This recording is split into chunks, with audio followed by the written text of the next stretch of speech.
फिर भी और जान लो। नठठ कम्म देहो लोया लोयस्य जान ओ दट्ठा पुरिसा यारो अप्पा सिद्धो जाए हलोयसिह रथो। हम्म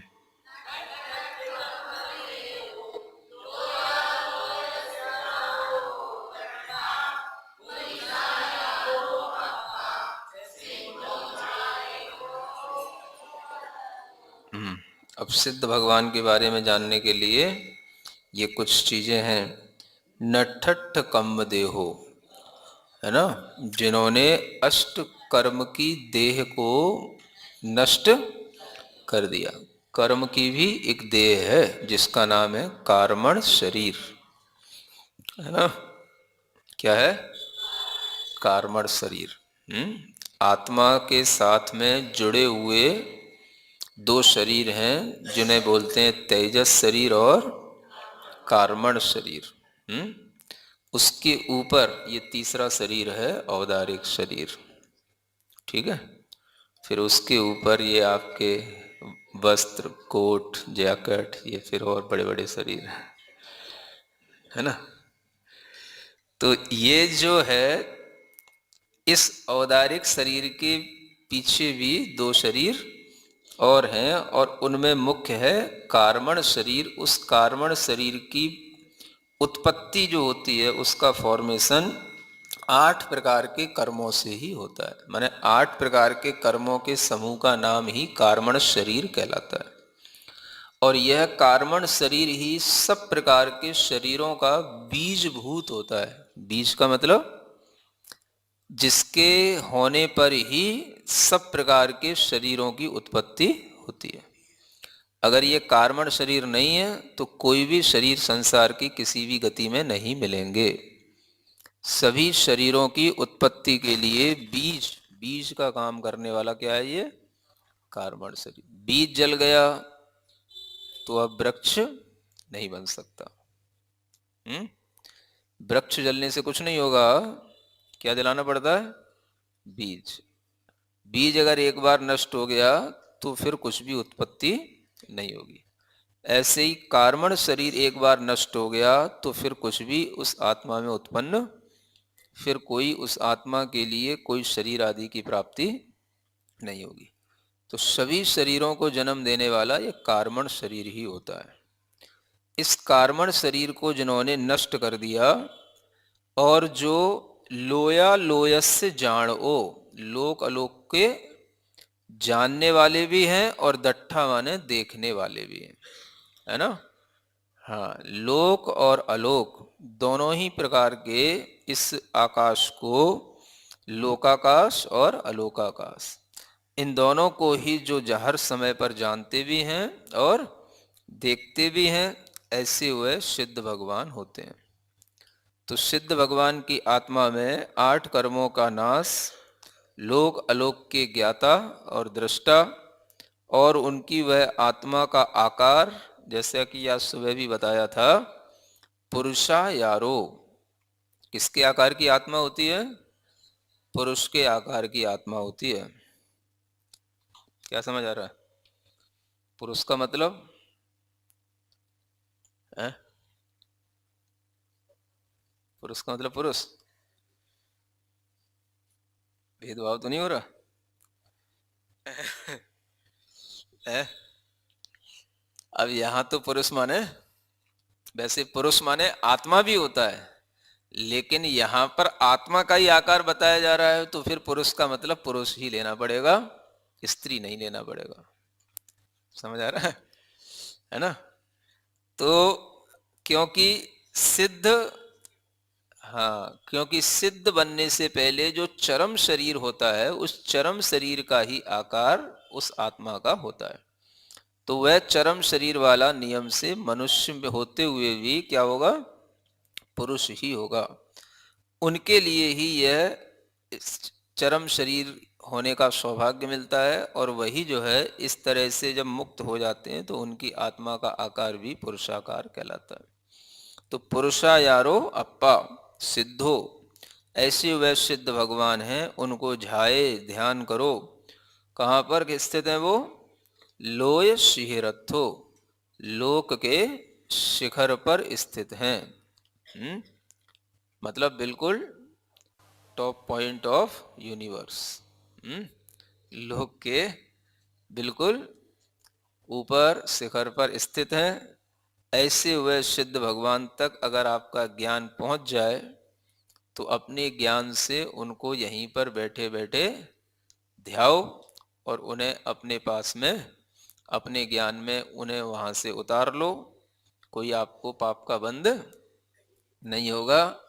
वो ऊपर भले ही बैठे रहें लोक के शिखर पर, लेकिन आप उन्हें अपने ज्ञान से अपने पास में उतार सकते हो, बुला सकते हो। ये सिर्फ ज्ञान की महिमा है।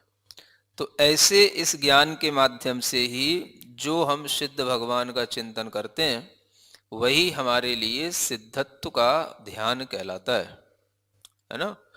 और उसी के चिंतन करने के लिए ये दो अक्षर के शब्द सिद्ध हैं, अरहम हैं, ये दो अक्षर के शब्द हैं जिनमें यह सिद्ध भगवान का ही ध्यान किया जाता है। समझ आ रहा है? अब आप अरहम में भी अरहम अरहम अरहम अरहम करते करते भी अब अक्षर तो दो ही कहलाएंगे, आधा पन्ने की गिनती कहाँ होती है अपने यहाँ, है ना। तो वो तो या तो दो अक्षर या तीन अक्षर, या तीन मतलब पूरा पूरा काम चलता है, अद्धा पौना वाला काम नहीं है ना। हाँ वैसे ढाई ढाई तो कह सकते हो, ऐसी खास बात नहीं है। तो अरहम में भी आप ध्यान करते करते उस अरहम अक्षरों के स्मरण करते करते भी आपको उसमें सिद्ध भगवानों की आकृति दिख सकती है। अरियंत भगवान का मतलब अरहम का ध्यान करते करते आपको उसमें सिद्धों की आत्माएं, सिद्धों की आकृतियां, सिद्धों का स्वरूप उस अरहम के अंदर आपको दिख सकता है। बस आप ध्यान में अक्षर रखो अरहम, और सिद्ध भगवान का ये स्वरूप स्मरण में रखो, और बस उन आत्माओं को उस अक्षर के अंदर जो स्पेस है उसमें बस उसको देखते रहो। स्पेस होता है कि नहीं अक्षर में? ऐसे आ बनाओगे ना तो मोटा बनेगा ना, ऐसा करके। तो उसमें जहां जो स्पेस आ रहा है बीच में, वो सारा का सारा स्पेस में सब में सिद्ध भगवान की आत्माएं, सिद्ध भगवान की आत्माएं बैठी हैं इसमें। समझ आ रहा है? और एक एक आत्मा के अंदर भी अनंत अनंत आत्माएं बैठी हैं। सब पूरा उसको अरहम की डिजाइन को सिद्धों से भर दो। चंद्र बिंदु भी है, समझ आ रहा है सब। और फिर जो है उसका ध्यान करो। ये भी कहा गया है कि अगर आप अरहम का ध्यान करते करते बिल्कुल अक्षर आपके दिमाग से उड़ जाते हैं तो भी जो है वो अरहम का ध्यान आपके लिए पूरा का पूरा लाभ देने वाला है। और ध्यान करने का एक तरीका भी बताया गया है कि आप ध्यान करते करते पहले आ का लोप कर दो। समझ आ रहा है? पहले तो शुरू करिए अरहम से, फिर उसमें आ का लोप हो गया, आ ही नहीं दिख रहा, अब क्या दिख रहा? केवल रम। क्या रह गया? वो रम। समझ आ रहा है? फिर वो रम का भी ध्यान करते करते बिल्कुल जो है ऊपर की रेफ उड़ा दो। हाँ, फिर उसका भी ध्यान करते करते रह गया वो केवल हम। क्या रह गया? हम। समझ आ रहा है? और फिर जो है उसका भी ध्यान करते करते आप उसमें से हा निकाल दो, तो बस क्या रह गया? शून्य, सिर्फ जो बिंदु रह गया। समझ आ रहा है? और फिर उसका भी ध्यान करते करते आप बिंदु भी अपने दिमाग से बुला दो। अब वो रह गया जो केवल उन आकृतियों के अंदर जो सिद्ध सिद्ध थे, बस सिद्ध सिद्ध रह जाएंगे बस। समझ आ रहा है? ये ध्यान करने का तरीका बताया गया है। आप अरहम का ध्यान करते हुए अक्षरों को एकदम से भुलाते हुए, उन पर ध्यान हटाते हुए आ से रम पर आना, रम से हम पर आना, हम पर भी हा निकलने के बाद में जो केवल मां रह जाता है, वो मां जो है परम शांति का प्रतीक होता है। मां माने परम शांति। और जो शांति होती है वो मां जो है वो मन का प्रतीक होता है। मन के अंदर परम शांति आती है उस चंद्र तत्व के माध्यम से। मां माने चंद्रमा भी होता है, मां माने मन भी होता है। तो जब वो केवल रह गया, जब बोलते ना हम, तो ये जो चल रहा है ये परम शांति देने के लिए है। ये परम शांति का प्रतीक है। इस वाइब्रेशन से आपको परम शांति मिलेगी। समझ आ रहा है? ऐसा ये अरहम का, ये तो एक तरीके से उच्चारण हो गया, जाप का हो गया। और जाप करते करते जो आपने ध्यान किया, तो ध्यान में भी बिल्कुल आप आकृति भुला दोगे। यूं नहीं कहा गया कि आप अरहम को ध्यान में ही रखना, बस आकृति छूट जाएगी, शून्य सब, वो भी जो बिंदु था वो भी छूट जाएगा। फिर आपके सामने केवल बस शून्य रह जाएगा, कुछ भी नहीं होगा। उसमें भी आपको केवल बस सिद्धों की ही आकृतियों का आभास होगा। ये अरहम के ध्यान की पूर्णता इस तरीके से होती है। समझ आ रहा है? हाँ, ज्ञानार्णव आदि ग्रंथों में भी ये विधि लिखी हुई है अरहम का ध्यान करने की। तो ऐसे करके ये अरहम का ध्यान जो करते हैं वो भी एक तरह से फिर उन्हें न केवल वो आकृति भूलने में आ जाती है, उन्हें अपने शरीर की आकृति भी भूलने में आ जाती है। वो ध्यान की जब एकाग्रता होती है तो फिर आपको अपने शरीर की भी आकृति नहीं रहेगी और उनके भी कोई शरीर की आकृति नहीं। तो शून्य में जैसे शून्य मिल जाता है, ऐसे ही जो है वो सिद्ध हम में है या मैं सिद्धों में हूं, ये एक मेघपना आ जाता है। समझ आ रहा है? हाँ, पहले हम कहते हैं सिद्धो हम है? फिर बाद में हम कहते हैं सोहम। समझ आ रहा है? क्या बोलते हैं? फिर बाद में सोहम। और सोहम बोलने के बाद में भी सो माने वह, हम माने मैं।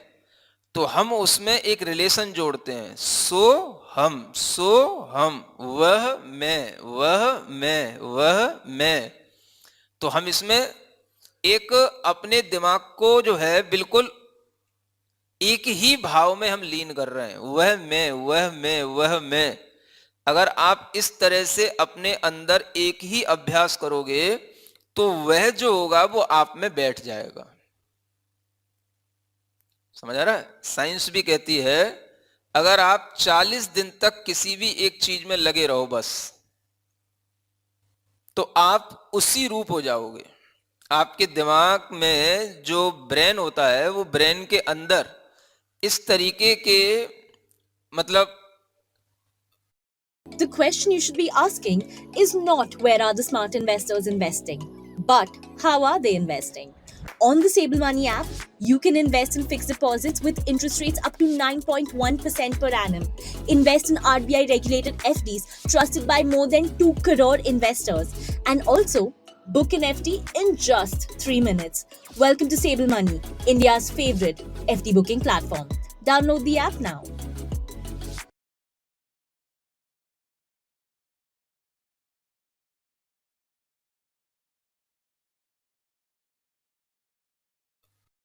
करते करते भैंसे का इतना उसको ध्यान हो गया भैंसे का कि उसे लगा कि मैं क्या हो गया, भैंसा हो गया। समझ आ रहा है? अब वो अगर इस गेट से निकले तो मैं इस गेट से कैसे निकल पाऊंगा? नहीं समझ आ रहा है? ये गेट छोटा है, मैं टकरा रहा हूं उससे, इस गेट को बड़ा करो, ऐसा हो जाता है। समझ आ रहा है? हाँ, ऐसा होता है। तो ध्यान इसी का नाम है? हाँ, वो उसी रूप, हमेशा उसको वही ध्यान रहता है, वही हो जाता है वो। तो इसका नाम ध्यान होता है। तो ऐसे ये चिंतन करते करते वो उसी मय हो जाता है। आप जिस भी चीज का चिंतन करोगे वो चीज रूप वैसा ही आपको फीलिंग आने लगेगी, तो वही चीज आपके पास में होगी। फिर हर समय पर फिर आपके लिए वही स्मरण रहेगा और वही चीज आपको लगेगी, बस मैं उस रूप ही हो गया हूं। तो सोहम सोहम सोहम का मतलब लोग जानते नहीं है। ये सोहम माने जो दूर होता है, सो माने वह माने जो हमारे सामने नहीं है, प्रेजेंट हमारे सामने प्रेजेंट रूप में नहीं है, वो कहीं परोक्ष है, उसको सो बोला जाता है। जो प्रत्यक्ष होता है उसको तो यह बोला जाता है। समझ आ रहा है? वह माने जो परोक्ष है और प्रत्यक्ष है वो यह है। तो हम सो बोलते हैं, सो माने होता है वह और अयम माने होता है यह। तो हम यह नहीं बोलते, हम क्या बोलते हैं? वह जो हमारे सामने नहीं है, जो केवल हमको लोक के शिखर पर दिख रहा है, वह मैं, सोहम सोहम सोहम सोहम सोहम। और इस सोहम सोहम का भी जाप किया जाता है।